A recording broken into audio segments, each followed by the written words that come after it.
Bonjour à tous. Voilà, donc je viens de faire un schéma.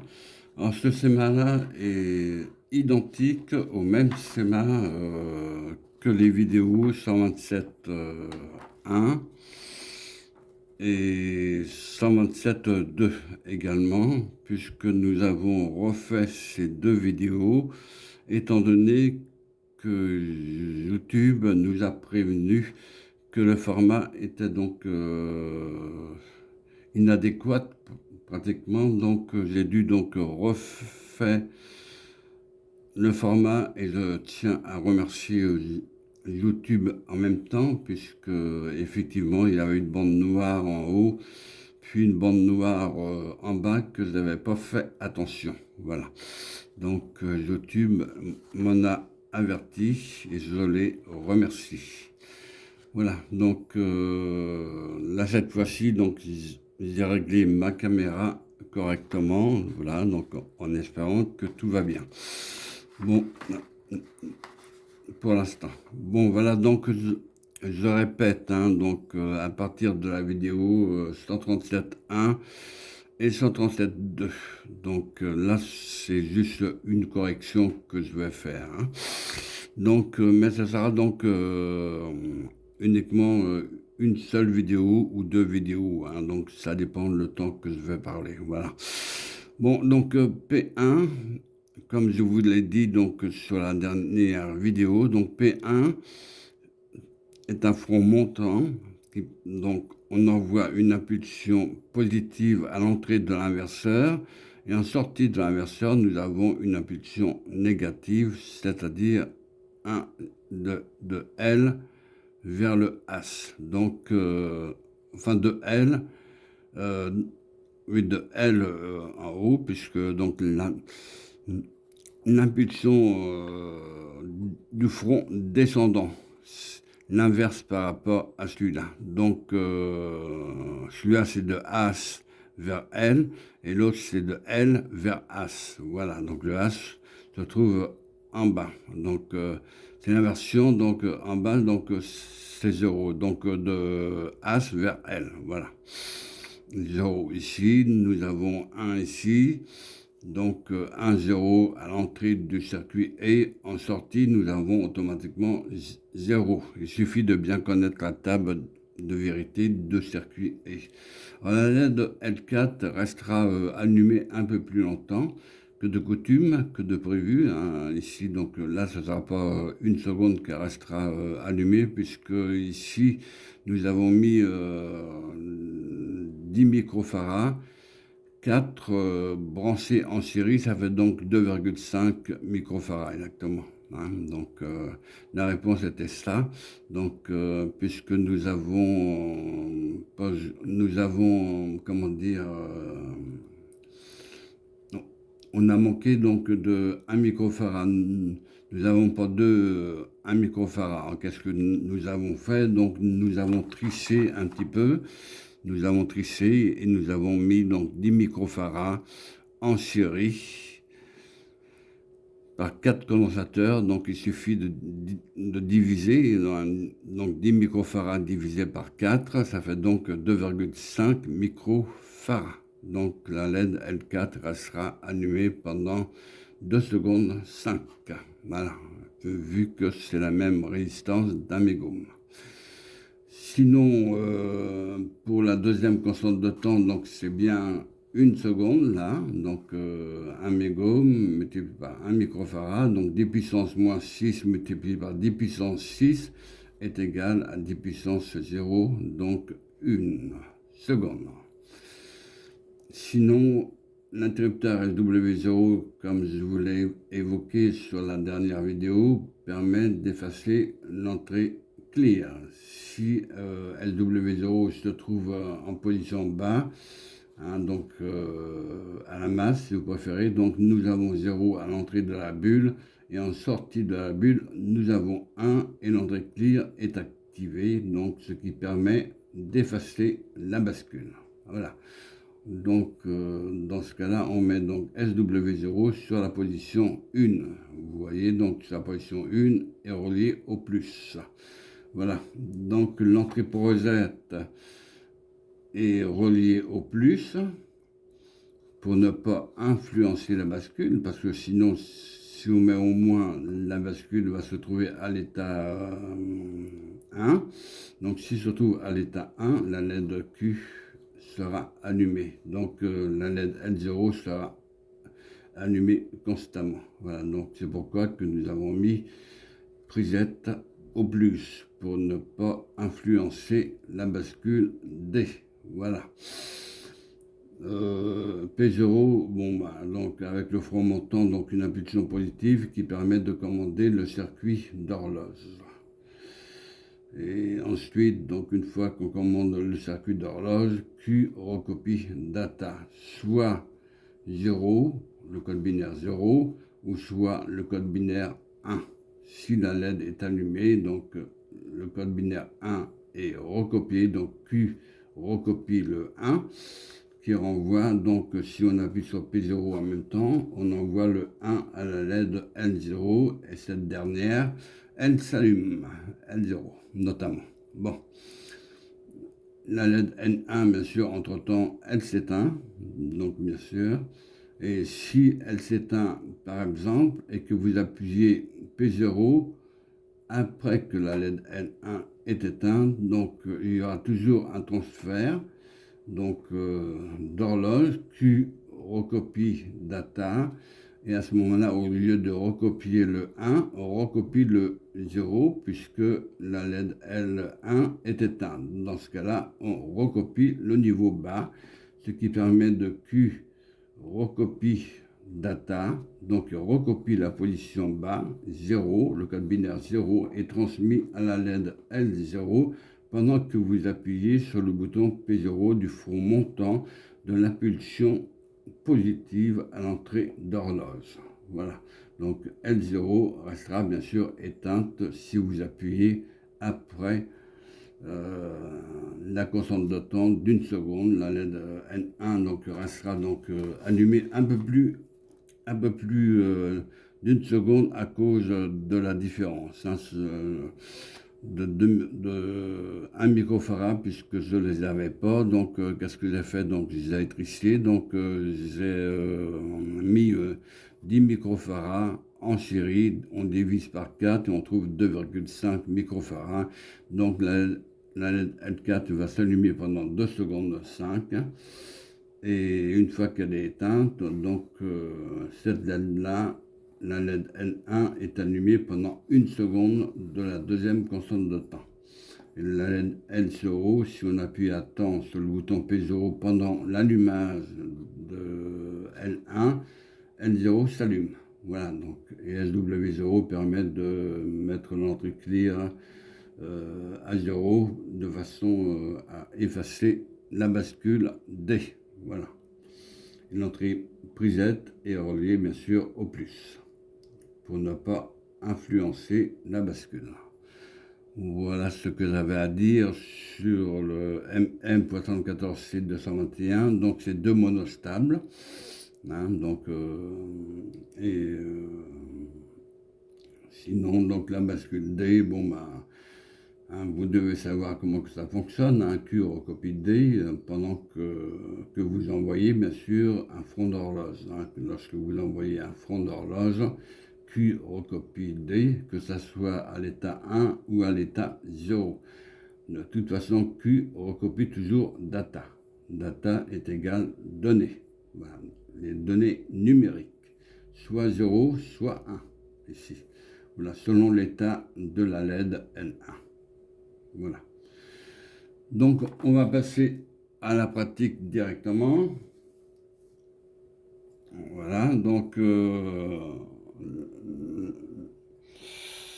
la pratique directement. Donc, on met bien sûr SW0, ça c'est l'entrée clear. Hein. Nous travaillons donc avec 3. Donc SW0, P1 et P0. Et il n'y a uniquement que 3 lettres qui doivent s'allumer ou s'éteindre. Hein. Donc on travaille avec L0, L1 et L4. Voilà. Donc vous voyez, donc L4 est allumé pendant 2 secondes 5 approximatif et un peu plus de 2 secondes 5 parce qu'on ajoute une seconde en plus à, à celui-ci dû à la différence de L4. Bon, ça c'est pas bien grave du moment que ça fonctionne comme ça et quand on appuie sur le bouton P0 pendant que la LED L1 est allumée, P0 s'allume automatiquement. Voilà. Donc je recommence. Donc L4 est allumé, elle s'éteint, L1 est allumé. Si elle s'éteint et que j'appuie sur le bouton P0, vous voyez, donc je transmets bien l'impulsion 0 à la LED L0. Mais là, on ne va pas le voir. Donc P1, donc ça c'est la première bascule de mode stable, L4. Donc la deuxième bascule de monostable. Donc vous voyez, donc la première bascule de monostable transfère la donnée à la deuxième bascule de monostable. Voilà. Et si j'appuie à temps sur le bouton P0 pendant que la LED N1 est allumée, comme là, par exemple, la LED N1 est allumée, donc L0 se trouve allumé également. Voilà. Donc, pour éteindre, il suffit d'appuyer sur P0 ou sur ou mettre l'interrupteur SW0 de la position 1 vers la position 0. Voilà, donc je recommence l'opération. Voilà, donc ils appuient sur P0. Voilà, donc la LED L1 s'éteint. Et avec l'action SW0 de la position 1 à la position 0, je mets SW0 sur 0. Voilà. Donc là, L0 est coupé. Voilà. Il se trouve au niveau bas. Là, maintenant, concernant donc la courbe, donc oui. Donc ici où c'est que je mets donc le crayon noir, ici nous avons une seconde. Hein. Nous avons donc un mégome multiplié donc, par 1 microfarad, si vous préférez, c'est-à-dire 10 puissance 6 multiplié par 10 puissance moins 6 c'est égal à 10 puissance 0. Donc 10 puissance 0 est égal à 1. Donc une seconde. Ici, c'est exactement pareil. Donc nous avons une résistance d'un mégome et ici 4 condensateurs de 10 microfarads branchés en série. Il suffit de faire 10 microfarads pour trouver la valeur équivalente du condensateur. 10 microfarads divisé par 4 et vous trouvez 2 microfarads 5. 2,5 microfarads. Voilà. Donc vous avez 2 secondes 5 ici et 1 seconde ici, donc ce qui permet de l'allumage de L4 et L1, 3 secondes 5, les deux LED dans ce cas-là. Bon, voilà, donc maintenant on va voir au niveau de la courbe de l'oscillogramme. Donc là je vais brancher les deux canaux. Voilà, donc vous voyez donc la différence de constante de temps. C'est pour cela que je parlais donc ici donc dans un sens donc ça m'arrange parce que ça fait juste un petit décalage. Donc 2,5 microfarads est égal à 2,5 Hz. Hein, donc on voit nettement que ici donc sur le trait jaune là donc c'est la sonde d'ici sur 1 seconde, on voit qu'il y a un petit décalage de 1 seconde par rapport au deuxième constante de temps, le trait bleu. Donc on voit qu'il y a donc que c'est pas tout à fait synchronisé, si vous préférez, ce qui est tout à fait normal puisque les deux constantes de temps n'étant pas les mêmes. Mais si j'éteins donc le deuxième canal, Vous voyez, donc même que j'appuie sur reste, donc là il se charge et ensuite se décharge parce que là l'ISO est allumé et là on reprend donc sa position initiale. On peut, on, on peut voir donc la courbe exponentielle que j'avais fait montrer tout à l'heure. Voilà. Donc la courbe exponentielle de Sars se trouve là. Ça c'est le condensateur. C'est ce condensateur-là, un condensateur électrolytique au tantal. Vous voyez donc la courbe de charge exponentielle. Malheureusement, on ne peut pas voir la courbe exponentielle de décharge. On peut le voir, mais enfin, il faut que je fasse un autre montage pour ça. Mais ça, ce n'est pas prévu. Donc, sachez bien que tout condensateur, voilà, donc je dilate donc la trame horizontale notamment, pour mieux voir la courbe ici exponentielle de charge. Voilà. Donc là, vous voyez bien que le condensateur se charge tant qu'il est sous tension. Quand il arrive ici, en haut, donc on arrive légèrement un peu en biais pour arriver horizontalement. Ça veut dire que le condensateur reste stable. Donc le condensateur est bien chargé là. Puisque nous avons la courbe exponentielle de charge. Concernant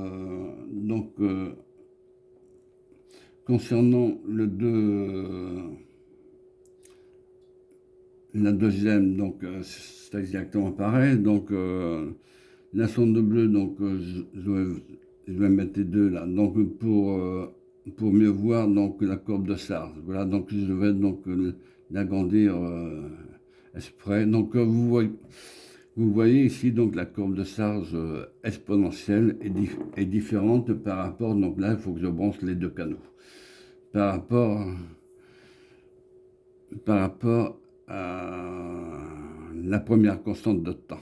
Donc la courbe exponentielle de couleur jaune, vous voyez, donc est de 1 seconde, tandis que l'autre est de 2 secondes 5. Donc, vous voyez, donc la courbe exponentielle est beaucoup plus petite. Voilà. Donc, même si j'essaie de corriger le tir, vous voyez, donc la courbe jaune, on voit bien que le condensateur est bien chargé.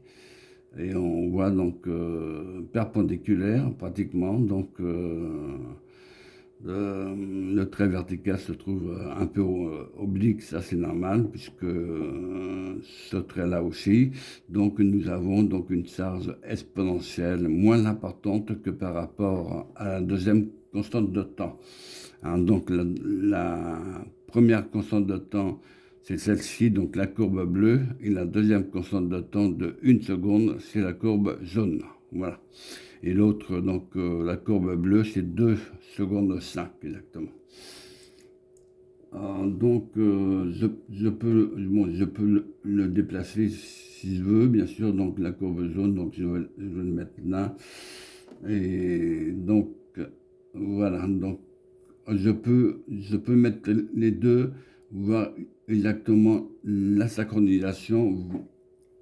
Vous voyez, donc il y a une désynchronisation, ce qu'on appelle une désynchronisation, puisque les constantes de temps ne sont pas les mêmes. Donc le jaune c'est 1 seconde, tandis que le bleu, la couleur bleue, vous voyez, est de 2 secondes 5. Donc la courbe exponentielle est de 2 secondes 5 exactement. Donc s'il appuie sur le bouton P0, vous voyez donc les deux condensateurs se chargent et se déchargent en même temps. Et ça revient à sa position initiale, aussi bien que du côté couleur jaune que du côté couleur bleue. Donc c'est-à-dire les deux constantes de temps. Donc, vous voyez, donc là, il se charge pendant que L4 est allumé et N1 est allumé. Là, vous voyez, donc, elle va se décharger pour reprendre sa position initiale. Là, mais donc, je vais travailler quand même. Donc, là, c'est le jaune qui m'intéresse pour l'instant. Non, le bleu, enfin, peu importe, que ce soit le bleu ou le jaune. Enfin, que je vais faire plutôt l'inverse, ça sera peut-être mieux.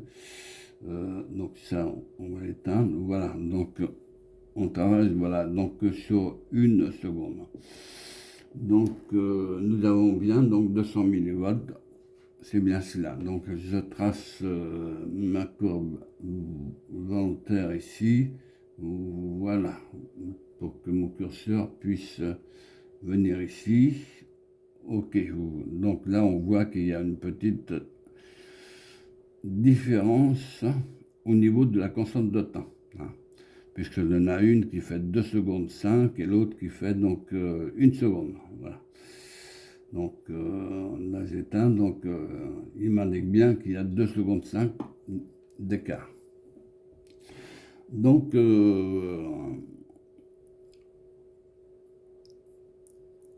un T', donc la transmission, digitale exactement. Donc qu'est-ce que je voulais dire d'autre? Sinon, donc, les deux boutons, pour ceux qui ne le savent pas, bon, bah, c'est le cadrage, hein, donc, horizontal, hein, qui permet de régler la ligne horizontale, si vous préférez, pour mettre, comment dire, la synchronisation horizontale, si vous préférez, pour mettre le nombre de périodes qu'on veut. Hein. Donc là, 1, 2, 3, 4, 5, 6. Hein. Mais il faut savoir ici, donc, l'amplitude ne doit pas dépasser de l'écran. On doit voir les deux amplitudes en bas. C'est pour ça que vous avez des traits horizontaux en bas et en haut. Voilà, il faut que les deux amplitudes soient égales. Hein. Donc, faut que ça soit donc identique. Vous voyez, donc le bleu se mélange avec le jaune. Hein. Donc, je vais éteindre donc le deuxième canal, voilà, pour avoir uniquement que le premier canal. Hein. Donc celui-là est de 1 seconde, l'autre est de 2 secondes 5. Hein. On voit nettement que le bleu est légèrement décalé. Hein. Donc ne s'arrête ici, déjà, ne s'arrête ici, en bas de votre écran à gauche, et même à droite, d'ailleurs, on le voit légèrement, et en haut aussi à droite, on voit légèrement que c'est un peu décalé. Voilà, donc soit que je peux laisser, donc, bon, voilà, donc là c'est 2 secondes, donc ça, on va éteindre celui-là pour allumer l'autre. Voilà. Ok, donc maintenant, donc, j'appuie sur P1, comme je vous l'ai dit, vous voyez, donc il se charge, il se décharge pendant que la LED L0 se décharge. Voilà. Donc là, donc, le condensateur se décharge grâce à la LED L1. Donc là, L4 charge le condensateur, L1 décharge le condensateur de la deuxième constante. Hein, donc c'est sur cette sonde-là, hein, sur la deuxième constante, le condensateur de couleur bleue, c'est un condensateur électrolytique au tantal. J'ai mis ces condensateurs-là, c'est pour que ça soit relativement précis au niveau du diélectrique. Voilà. Donc, sinon, vous voyez, donc la courbe se charge bien. Et N1 se décharge, vous voyez, donc et la courbe revient à sa position initiale. Voilà, donc on voit donc les courbes exponentielles de charge, là. Et là, la courbe exponentielle de décharge. Là, pour une fois, je la vois celle-là. La courbe exponentielle de décharge. Voilà. Donc, ce qui permet de vous tracer, donc là, donc il y a une période. Voilà, on trace sur une période. Voilà, donc il a dilaté donc la partie horizontale, si vous préférez.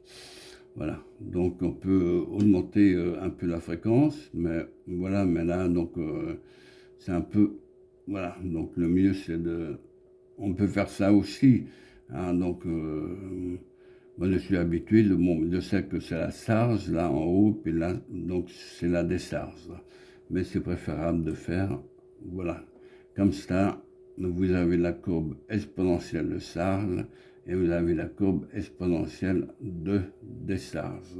Alors, si j'appuie sur le bouton P1, vous voyez, donc le condensateur se charge et se décharge quand que la LED L1 va s'éteindre. Vous voyez, donc ça reprend sa position initiale.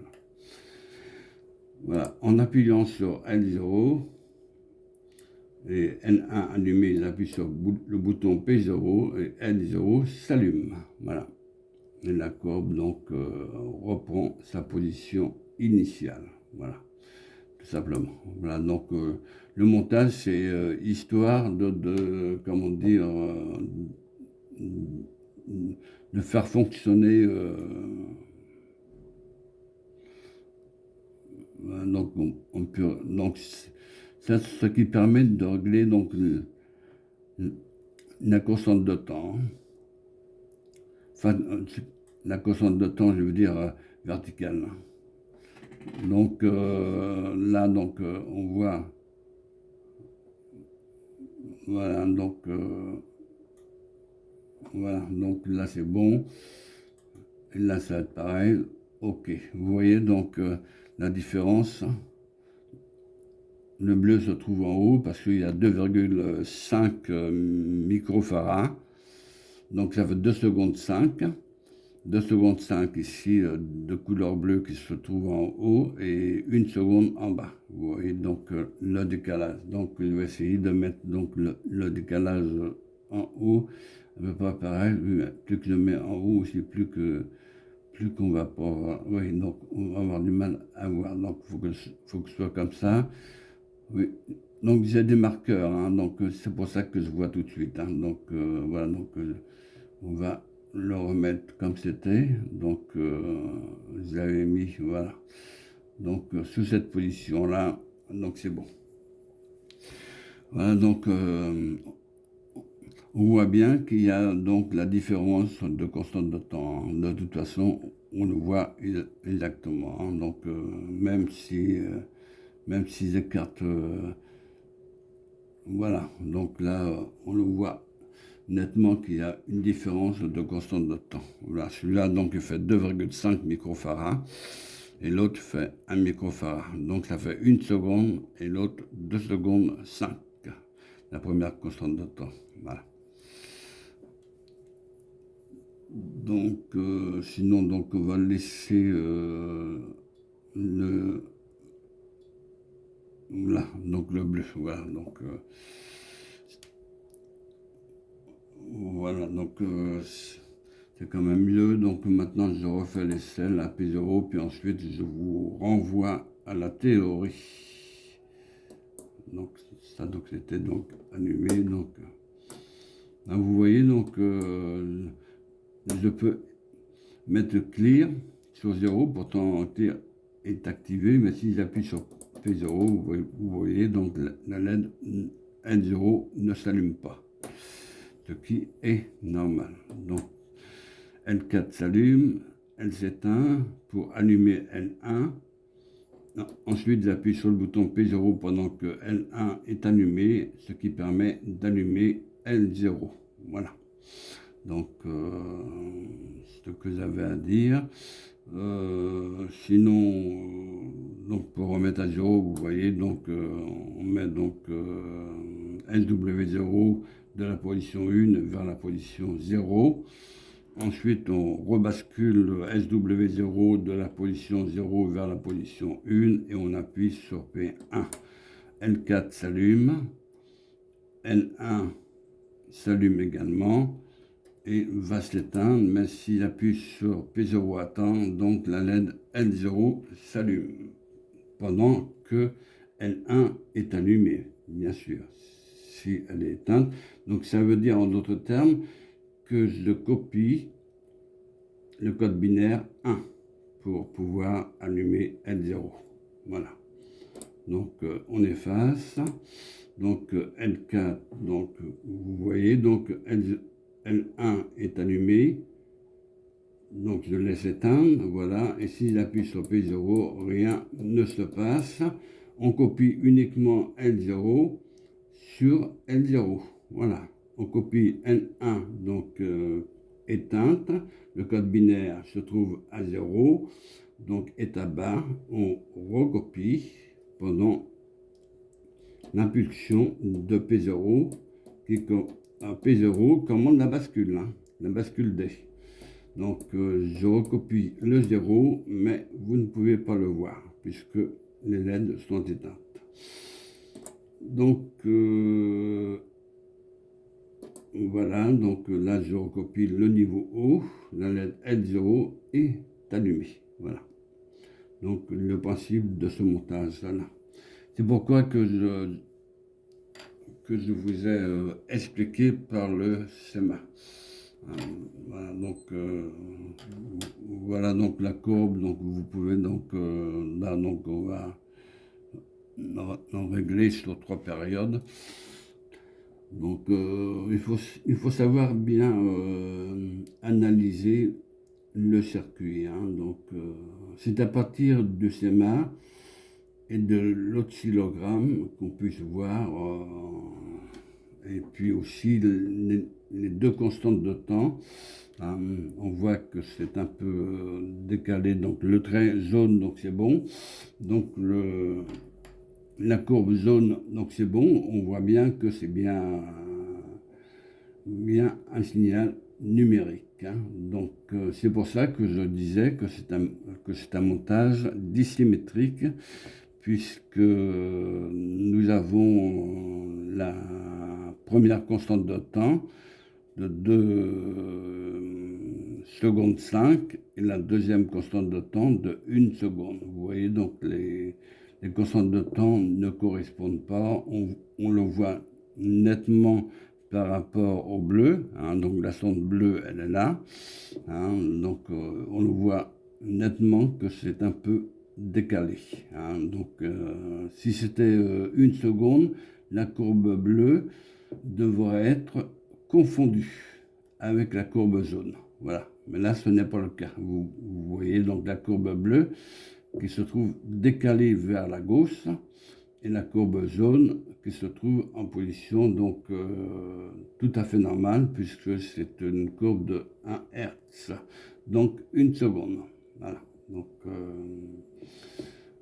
Donc on va éteindre donc ce canal là. On peut éteindre l'autre et allumer le jaune. Donc c'est exactement pareil. De toute façon, donc ça nous on l'éteint. Donc L4, vous voyez. Donc c'est les courbes qui sont bien symétriques, hein.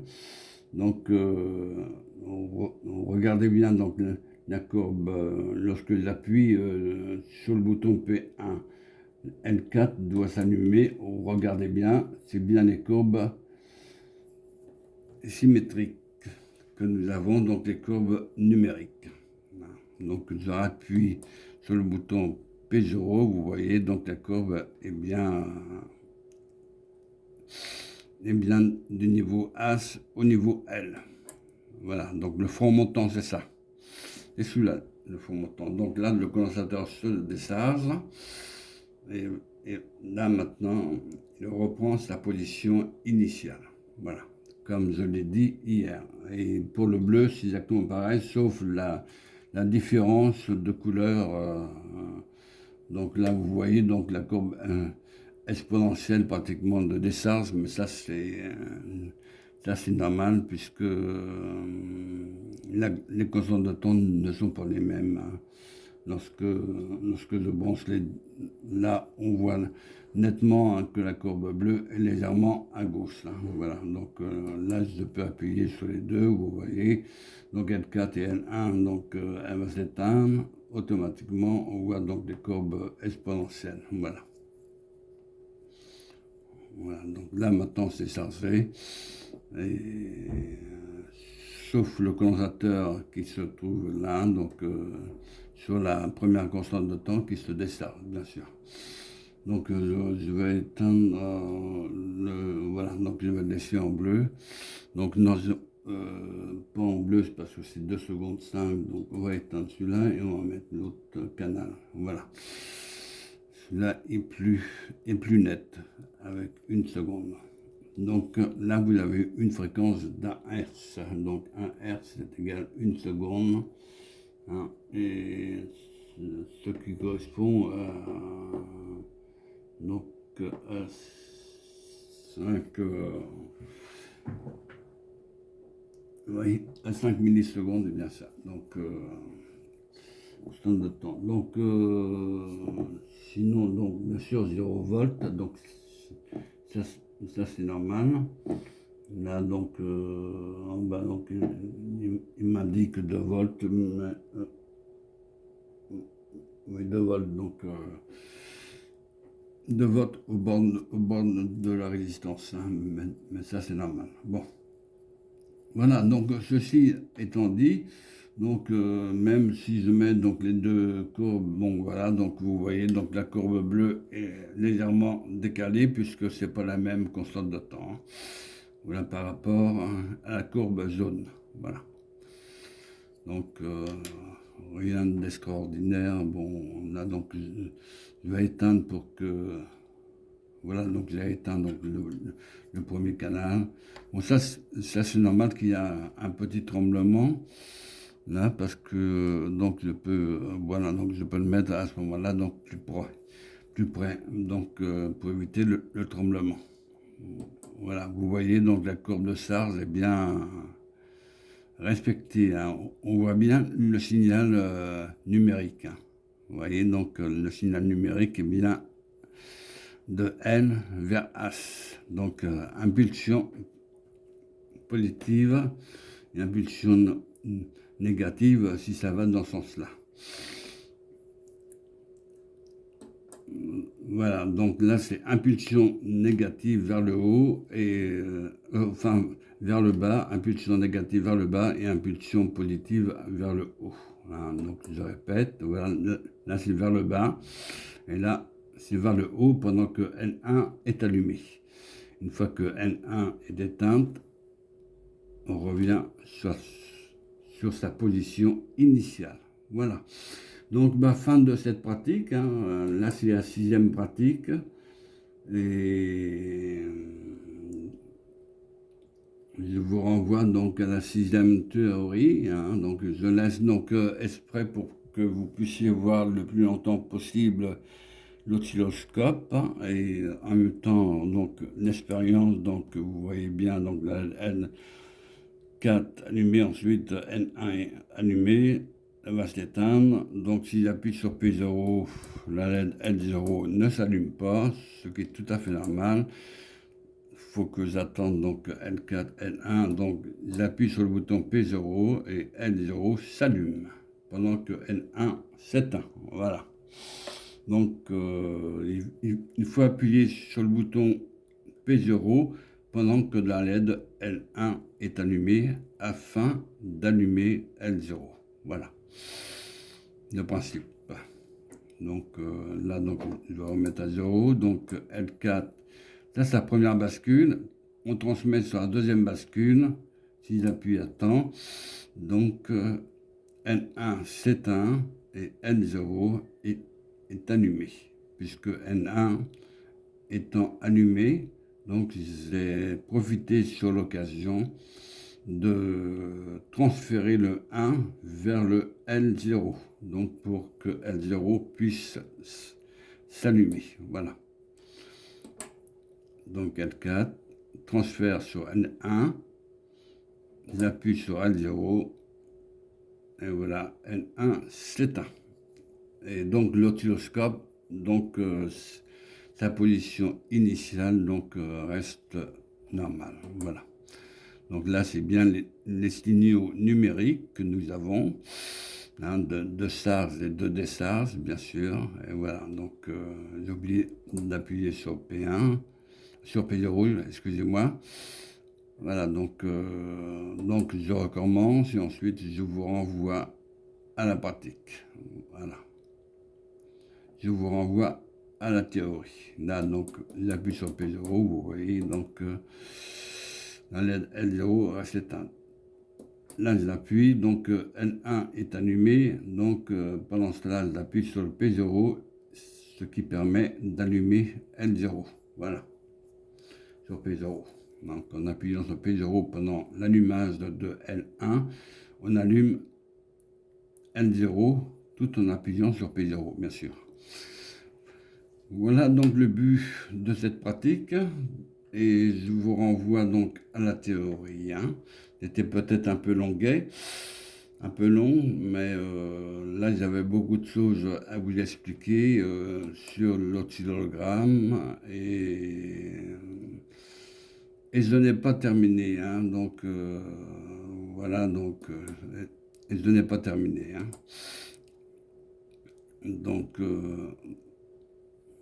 j'attends que L1 s'éteint, j'appuie sur P0, vous voyez L0 ne s'allume pas, puisque N1 est éteinte. J'en profite d'appuyer sur P0 lorsque la LED L1 est allumée, ce qui permet l'allumage de P0, l'allumage de L0 si on appuie sur P0, bien sûr à temps. Si on appuie sur P0 à temps pendant que la LED L1 soit allumée, ce qui permet d'allumer L0. Voilà, donc le principe. Donc je refais l'expérience. Donc voilà, donc c'est une question donc pour rendre le jeu difficile, il suffit de débrancher sur le groupe de connecteurs L1, enfin du groupe de connecteurs, oui, donc le fil qui va sur L1. Et donc la LED ne pourra pas s'allumer ici par exemple, donc dans ce cas-là, le jeu sera beaucoup plus difficile, où vous avez la possibilité également de diminuer la constante de temps, des deux constantes de temps pour rendre le jeu plus difficile. Voilà. Donc c'est une question de réflexe, ce qu'on appelle le contrôleur d'ailleurs. Donc on contrôle les réflexes, donc le contrôleur de réflexes. 5e expérience de la 6e pratique. La 5e expérience, celle-là.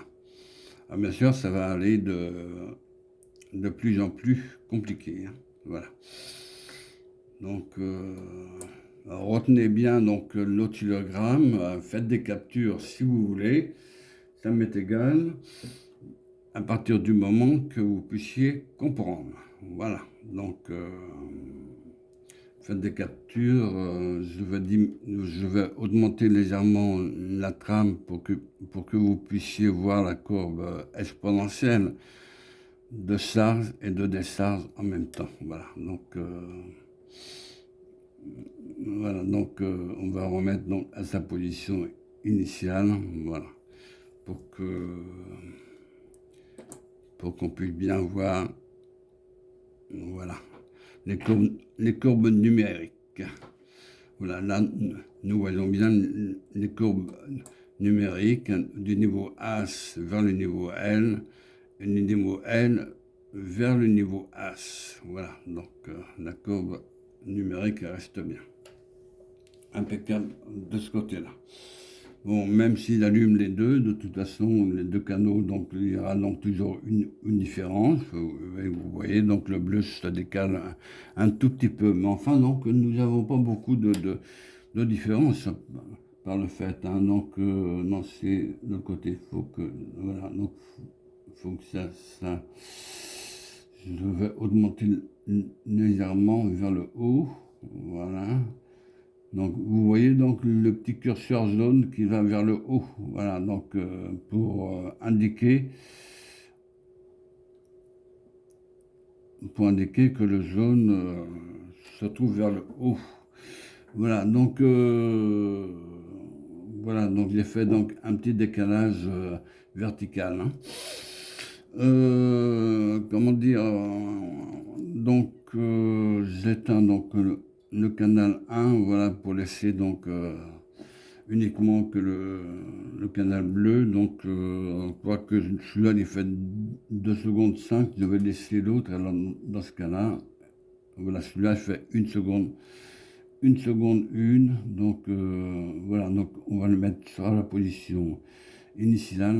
Voilà, donc on se retrouve ici, d'accord. Voilà. Vous avez des marqueurs hein, de chaque côté. Voilà. Donc, c'est bien donc un signal numérique que nous avons. Voilà.